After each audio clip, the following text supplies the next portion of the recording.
So grab a tissue, settle in, and get ready for a journey that will touch your heart and make you believe in the power of selfless love. This is the story of Ethan's choice.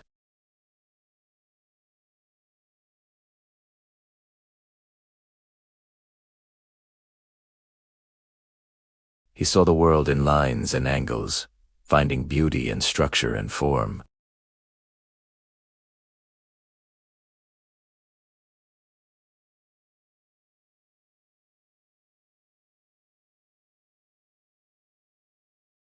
But his most beautiful design, the one that truly defined his world, wasn't a building. It was a person. Her name was Lily.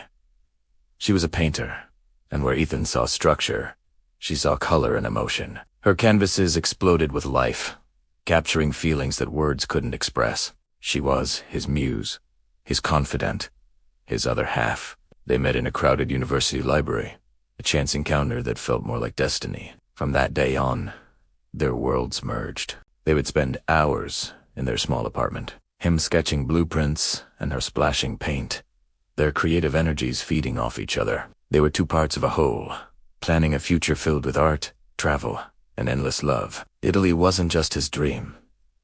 It became their dream. Their perfect world shattered on a rainy Tuesday afternoon. Lily, who had been feeling unusually tired for weeks, collapsed while working on a new painting. The diagnosis was a brutal, swift blow, a rare and aggressive form of leukemia.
His dream was right there, in his hands, but the reality of their situation made it feel a million miles away. He looked over at Lily, asleep in their bed, her breathing shallow. A fierce, protective love washed over him, so powerful it took his breath away. In that moment, a decision crystallized in his mind, clear and absolute.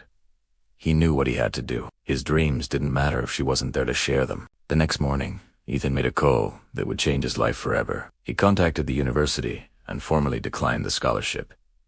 He didn't stop there. He reached out to a large, commercial architectural firm, a company he had always disdained for its soulless, cookie-cutter designs. He told them he would sign a long-term, exclusive contract, handing over the rights to all his innovative designs, the very ones that had won him the scholarship. He would become their corporate workhorse, churning out uninspired buildings. The price for selling his artistic soul, a signing bonus large enough to cover Lily's treatment, with money to spare. It was a deal with the devil, and he signed it without a second's hesitation.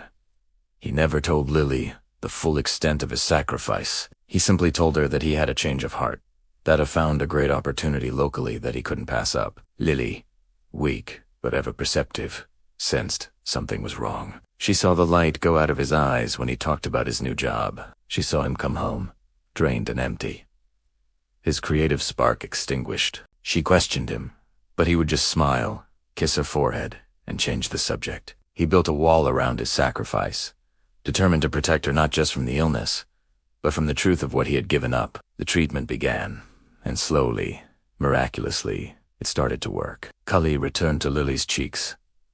Her strength came back. She started painting again, her canvases now filled with a new depth of emotion, a mix of hope and a subtle, unspoken sorrow. She watched Ethan leave for a job he clearly hated. His shoulders slumped, and her heart ached with a question she was too afraid to ask. She knew, deep down, that his great opportunity was tied to her recovery. His sacrifice was a silent, heavy presence in their apartment, a masterpiece of love she could feel but never fully see.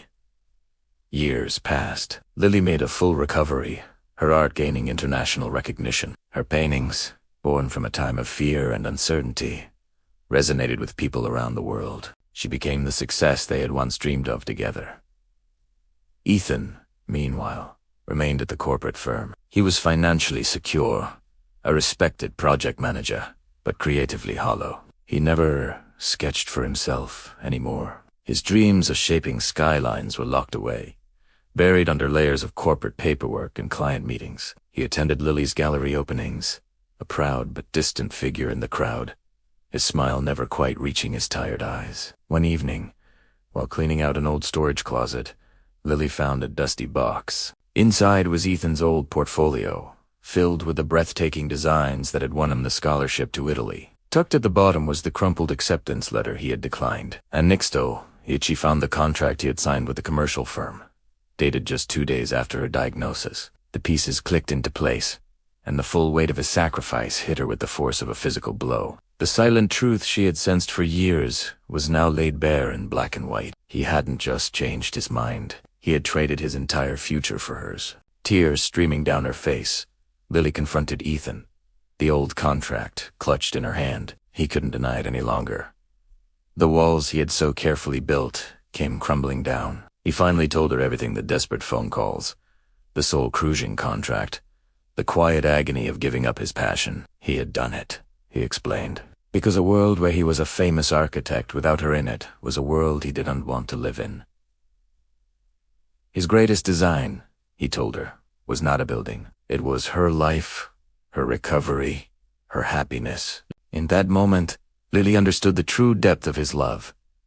It wasn't just about grand gestures. It was about the silent, daily sacrifice, the dreams quietly laid to rest for another. She looked at the man before her, no longer a rising star of architecture, but something far greater. A hero. Her hero. His heart, she realized, was more noble than any cathedral he could have ever designed.